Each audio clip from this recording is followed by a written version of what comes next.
తెలుగు రాష్ట్రాల్లోనే అత్యంత వైభవంగా జరిగే జాతర తిరుపతి గంగమ్మ జాతర. దక్షిణ భారతదేశంలోనే అతిపెద్ద జాతర ఇది. విభిన్న కళారూపాలు, వివిధ వినోద కార్యక్రమాలు, విభిన్న వేషధారణలతో జరిగే జాతర ఇదొకటే.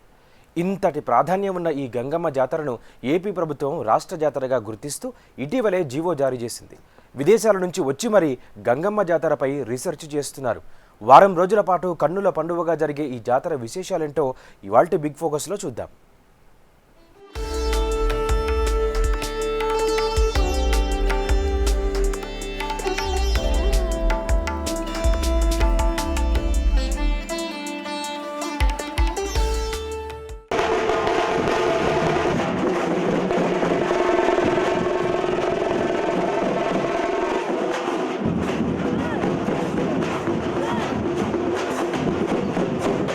గంగ జాతరను రాష్ట్ర ప్రభుత్వ జాతరగా నిర్ణయిస్తూ ప్రభుత్వం జీవో జారీ చేసింది. అసలు తిరుపతి గంగమ్మ జాతరను ఎందుకు రాష్ట్ర ప్రభుత్వం అధికారికంగా జాతరగా ప్రకటించింది? ఎందుకు తిరుపతి గంగమ్మ యొక్క ప్రత్యేకత ఏమిటి? చిత్తూరు జిల్లాలో మాత్రమే ఎందుకు గంగ జాతర నిర్వహిస్తారు?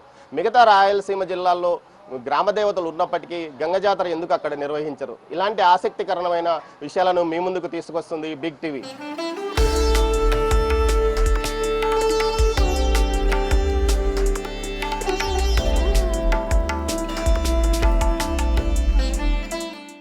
ప్రతి ఇంటికి ఒక కుటుంబ పెద్ద ఉన్నట్టే ప్రతి గ్రామానికి పెద్దగా, అందరినీ సంరక్షించే తల్లిగా, దుష్టశక్తుల్ని గ్రామ సరిహద్దు వద్దనే కట్టడి చేస్తూ ప్రజల్ని కంటికి రెప్పలా కాపాడే కల్పవల్లిగా అమ్మవారిని ఆరాధించటం మన సంస్కృతిలోనే ఉంది. సహస్ర కోటి నామాలు కలిగిన జగన్మాత ఏ పేరుతో పిలిచినా పలుకుతుంది. అందుకే అమ్మవారికి ఎక్కడికక్కడ ఆయా సంప్రదాయాల ప్రకారం ఏటా జాతరలు నిర్వహించటం ఆనవాయితీ. తెలుగు రాష్ట్రాల్లో గ్రామదేవతలకు పూజలు చేయడం అనాదిగా వస్తున్నదే. అయితే ఒక్కో జాతరకు ఒక్కో ప్రాధాన్యం ఉంటుంది. అందులో దక్షిణ భారతదేశంలోనే విభిన్నమైన వైవిధ్యమైన జాతరగా గంగమ్మ తల్లి జాతరకు పేరుంది.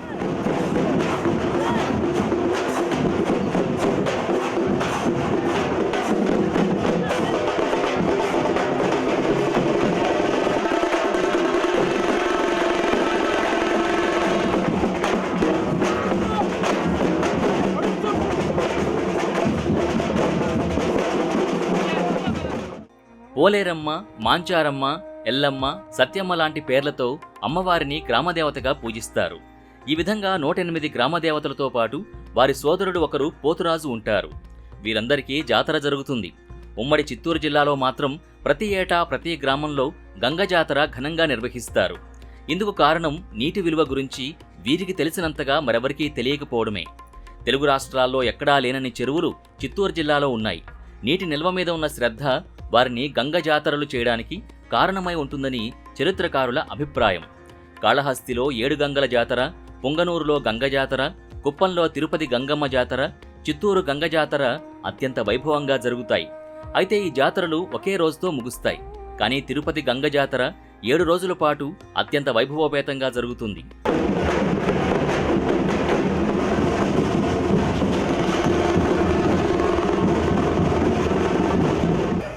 ఆంధ్రప్రదేశ్లో వివిధ ప్రాంతాల్లో జరిగే జాతరల్లాగే తిరుపతిలో కూడా గంగమ్మ జాతర జరుగుతుంది. తెలంగాణలో బోనాలు, సమ్మక్క సారక్క జాతరలలాగానే తిరుపతి తాతయ్యగుంట ప్రాంతంలోని ఆలయంలో ఉండే గంగమ్మకు నిర్వహించే ఈ జాతర చాలా ప్రత్యేకమైంది. తిరుపతితో పాటు ఆ చుట్టుపక్కల పల్లెలు, పట్టణాల్లో ఈ జాతర సందడి కనిపిస్తుంది.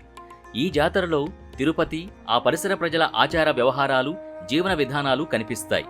తిరుపతి గ్రామదేవత అయిన తాతయ్యగుంట గంగమ్మ జాతర 7 రోజులు జరుగుతుంది. రాష్ట్రం నలుమూలల నుంచి భక్తులు వేలాదిగా తరలివస్తారు. ప్రతి ఏటా మే నెలలో తిరుపతి గంగ జాతర జరుగుతుంది. తమిళ ఉగాది తర్వాత ఈ జాతర జరిపే సంప్రదాయం ఉంది. అంటే తమిళుల సంస్కృతికి ఇక్కడ గతంలో పెద్దపేట ఉండేదని చెబుతున్నారు. ఈ ఏడాది మే 9న పుట్టింటి సారే చాటింపుతో మొదలయ్యే జాతర మే 16న ముగుస్తుంది. తిరుపతి గంగ జాతరను రాష్ట్ర పండుగగా జరపాలని నిర్ణయిస్తూ ఆంధ్రప్రదేశ్ ప్రభుత్వం ఏప్రిల్ 13న జీవో విడుదల చేసింది. అంతకుముందు ఈ జాతరను రాష్ట్ర పండుగగా గుర్తించాలని స్థానిక ఎమ్మెల్యే భూమన కరుణాకర్ రెడ్డి రాష్ట్ర ప్రభుత్వానికి విజ్ఞప్తి చేశారు. తిరుపతి గంగమ్మ తిరుమల వెంకటేశ్వర స్వామికి సోదరి అని భక్తుల నమ్మకం. గంగమ్మ భక్తుడు అనంతాళ్వార్ తాతయ్యగుంటలో గంగమ్మకు ఆలయం కట్టించారని ప్రతీతి. తిరుపతిలోని సాంస్కృతిక వారసత్వాన్ని, తెలుగు ప్రజల చరిత్రను ఈ జాతర ప్రతిబింబిస్తుంటుంది. తిరుపతి గంగమ్మ ఆలయానికి 900 ఏళ్ల పురాతన చరిత్ర ఉన్నట్టు స్థానికులు భావిస్తారని, అందుకే ప్రతి ఏటా మేలో జరిగే తాతయ్య గుంట గంగ జాతరను రాష్ట్ర పండుగగా ప్రకటిస్తున్నామని ప్రభుత్వం తెలిపింది.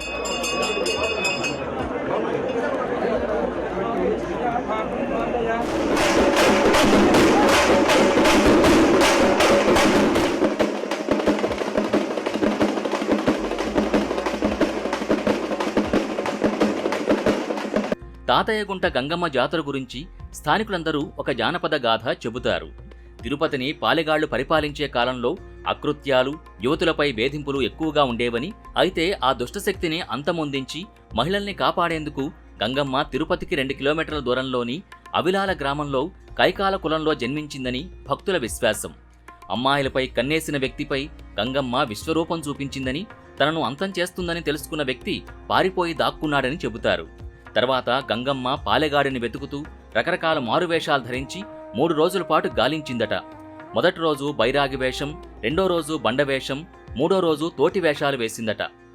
3 వేషాలు వేసిన పాలెగాడు కనిపించకపోవడంతో 4వ రోజు గంగమ్మ దొరవేషం వేయగానే తన ప్రభువైన దొర వచ్చాడనుకున్న పాలెగాడు బయటకు వచ్చాడట. వెంటనే అతన్ని చంపి గంగమ్మ దుష్టశిక్షణ చేసిందని భక్తులు చెబుతుంటారు. గంగమ్మ ఆ రోజు చేసిన దుష్టశిక్షణకు గుర్తుగా ఈ రోజుకు తిరుపతి, చుట్టుపక్కల గ్రామాల ప్రజలు ఈ జాతర చేస్తున్నారు. గంగమ్మ తమని కాపాడాలని మొక్కులు చెల్లించుకుంటారు. జాతరలో భక్తులు మొదటి రోజున వేసే బైరాగి వేషం కామాన్ని జయించడానికి గుర్తుగా భావిస్తే, రెండో రోజు బండవేషాన్ని మనిషి కష్టనష్టాలకు వెనకాడకుండా బండలా ఉండాలనే సత్యాన్ని చాటుతుందని విశ్వసిస్తారు. ఇక మూడో రోజు చిన్నపిల్లలు ఎక్కువగా వేసే తోటి వేషం ఉంటుంది. 4వ రోజు వేసే దొరవేషంతో నృత్యాలు చేస్తూ ఊరంతా తిరిగిన తర్వాత మొక్కులు చెల్లించుకుంటారు. ఇవే కాకుండా పురుషులు మహిళ వేషాలు వేసుకుని అమ్మవారికి మొక్కులు తీర్చుకుంటారు. మరికొందరు వివిధ పౌరాణిక గాథల్లోని వేషాలు వేసుకుని ఆలయ ప్రదక్షిణ చేసి మొక్కులు తీర్చుకుంటారు. పురుషులు ఇలా మహిళా వేషధారణతో ఉండడం ఇక్కడే కనిపిస్తుంది. ఇది వారిలోని అంతర్గత కోరికలు తీర్చుకోవడానికి జాతరలు ఉపయోగపడతాయని ప్రముఖ చరిత్రకారుడు, ఎస్వి యూనివర్సిటీ తెలుగు విభాగాధిపతి డాక్టర్ పేట శ్రీనివాసరెడ్డి అంటున్నారు. అయితే తిరుపతి గంగ జాతర మాత్రం వారం రోజుల పాటు వివిధ రకాల వేషాలతో, వివిధ రకాల కళారూపాలతో, వివిధ రకాల వినోద ప్రదర్శనతో జరిగే జాతర దక్షిణ భారతదేశంలో ఎక్కడ లేదు. అదే కాకుండా ఈ జాతరకు ఒక ప్రత్యేకత కూడా ఉంది. బూతులు తిడతారు, చాలా కళారూపాలు గంగ జాతరలో ప్రదర్శిస్తారు. అదేవిధంగా వినోదాలు చాలా ఉన్నాయి. గంగా జాతర అప్పుడు రాత్రి 2:30 గంటలు 12 గంటలు 12:30 గంటలకు సినిమా వేసి 4 గంటలకు వెళ్తారు. చంపడానికి ఇప్పుడు లేదు సినిమాలు, ఒకప్పట్లో వేసేవాళ్ళు. అన్ని వినోదాలు, బుర్రకథలు, హరికథలు, తర్వాత రకరకాల ప్రదర్శనలన్నీ కూడా, తోలుబొమ్మలాట్లు, కొయ్యి బొమ్మలాట్లు అన్నీ కూడా ఆ రోజుల్లో ఉండేటివి. కాబట్టి ఇంత గొప్ప జాతర, వారం రోజుల పాటు జరిగే జాతర దక్షిణ భారతదేశంలో ఎక్కడ లేదు. ఇన్ని వేషాలు వేసుకొని చేసే జాతర ఎక్కడ లేదు. కాబట్టి ఇది ఒక ప్రత్యేకమైన జాతర. దీనికి ఆంధ్రప్రదేశ్ ప్రభుత్వం రాష్ట్ర జాతరగా దీన్ని గుర్తించడం చాలా సంతోషించదగిన విషయం. తాతయ్య గుంటలో గంగమ్మ ఆలయం 1400 ఏళ్లకు పూర్వం నుంచే ఉందన్న ఆధారాలు దొరికాయని, ఈ మధ్య ఆలయ పునర్నిర్మాణం సందర్భంగా దొరికిన అవశేషాలు అందుకు నిదర్శనమని అంటున్నారు. ఇది పల్లవుల కాలం నాటి ఆలయమని అంటున్నారు. ఇది వరకు ఈ గుడికి 1000 ఏళ్ల చరిత్ర ఉంది అనుకుంటే 1400 సంవత్సరాలకు పూర్వమే గంగమ్మ తల్లి వెలిసిందని చాలా స్పష్టమైన ఆధారాలు దొరికాయంటున్నారు. వెంకటేశ్వర స్వామిని కొలిచిన అనంతాల స్వామివారు గంగమ్మను మళ్లీ ప్రతిష్ఠించినట్టు తెలుస్తోంది. ఇంత ఘనమైన చరిత్ర కలిగిన తిరుపతి గంగమ్మ తల్లి సాక్షాత్తు వెంకటేశ్వర స్వామి సోదరిగా పేరొందింది. మొదట వెంకటేశ్వర స్వామి చెల్లి గంగమ్మను చూసిన తర్వాతే శ్రీవారి ఆలయానికి వెళ్లే ఆచారం కూడా గతంలో బలంగా ఉండేది.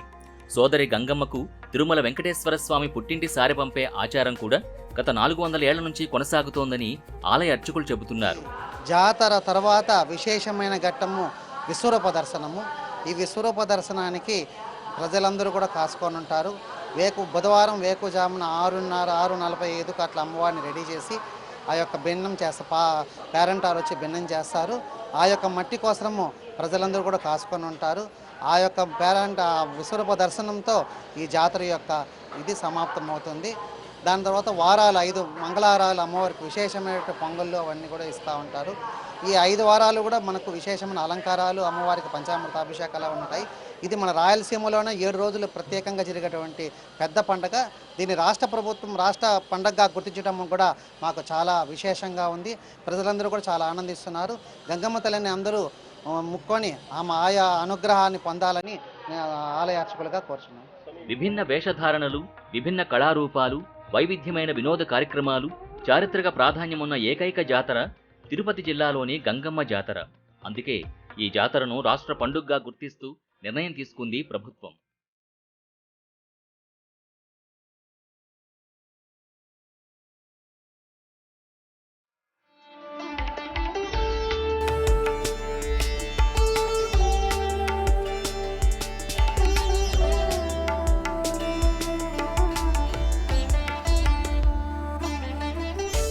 అభిషేకం చేయించి వడిబాల కడతారు.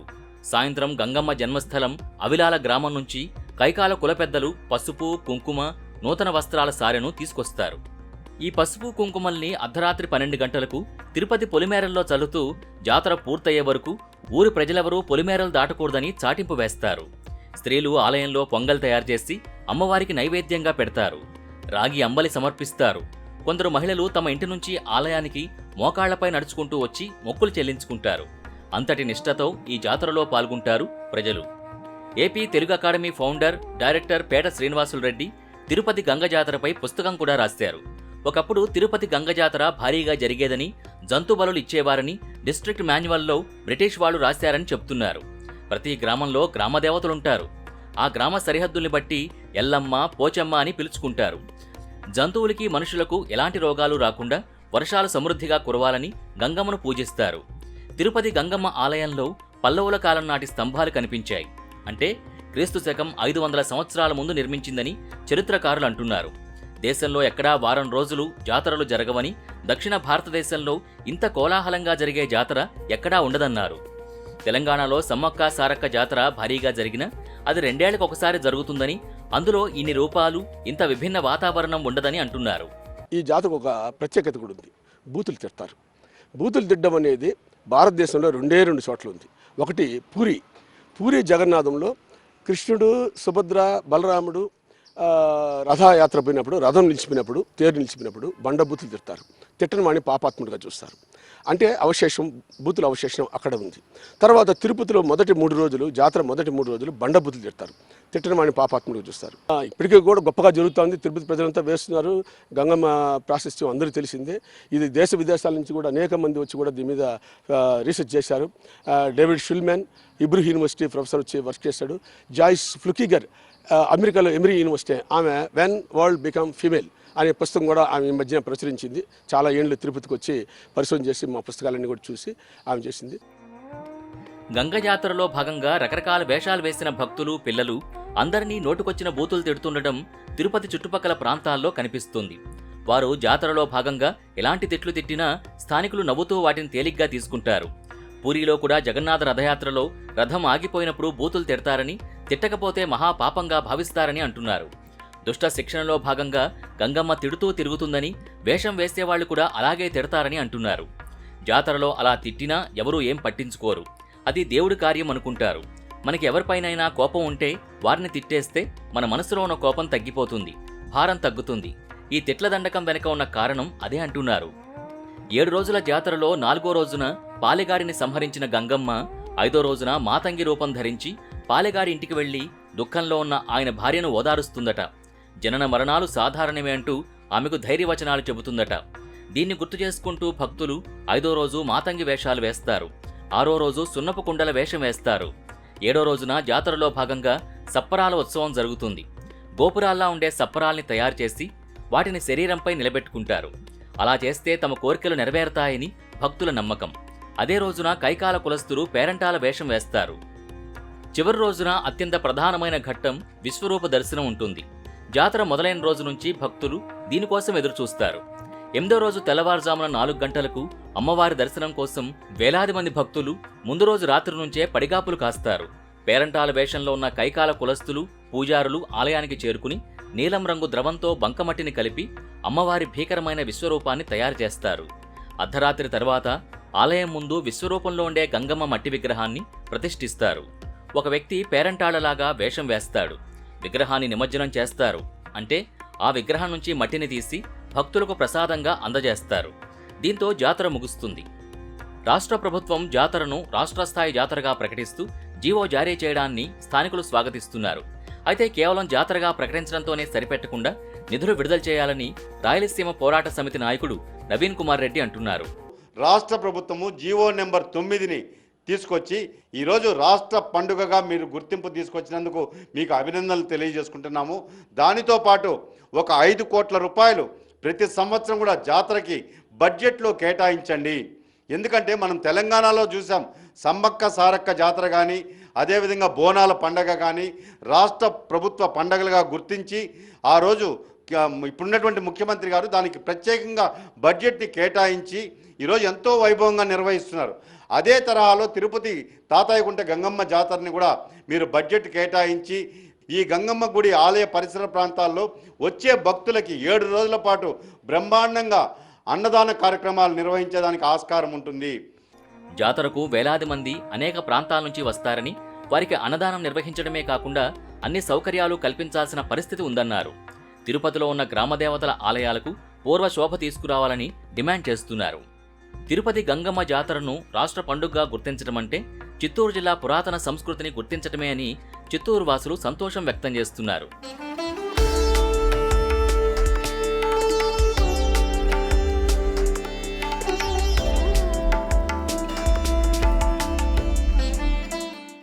జాతర సామాన్యుని పండుగ.